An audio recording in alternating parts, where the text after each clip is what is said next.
இருக்கிற குகைக்கு போன குரங்கு, ஏய் கோழி சிங்கமே, வெளியே வா. இந்த காட்டுக்கு ராஜாவா? வெளியே வா. குகைக்குள் புகுந்து கொண்டு என்ன செய்கிறாய்? சீக்கிரம் வெளியே வா அப்படின்னு குரங்கு கத்துச்சு. உடனே சிங்கம் குகையில இருந்து வெளியே வந்து, எதுக்கு நீ இங்கு கத்திக் கொண்டிருக்கிறாய்? உனக்கு என்ன வேண்டும்?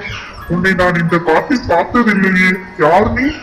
அப்படின்னு சிங்கம் கேட்டுச்சு. உடனே குரங்கு அதுக்கு, நான் வெள்ளி மலையிலிருந்து வருகிறேன். நான் ஒரு அபூர்வ குரங்கு. உனக்கும் எனக்கும் போட்டி வைத்துக் கொள்வோம்.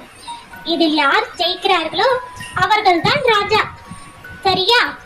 அப்படின்னு சிங்கத்துக்கிட்ட சொன்ன உடனே சிங்கம் கோபத்துல அத கடிக்க வந்துச்சு. அப்போ அங்க வந்த நரி, அவசரப்படாதீர்கள் சிங்கம் ராஜா, அந்த குரங்கை நான் பார்த்துக் கொள்கிறேன் அப்படின்னு சிங்கத்துக்கிட்ட சொல்லுச்சு. உடனே சிங்கம் அமைதியா நின்னுடுச்சு. அதுக்கப்புறம் நரி குரங்கு கிட்ட, நீ சொல்றத நாங்க ஒத்துக்கிறோம், ஆனா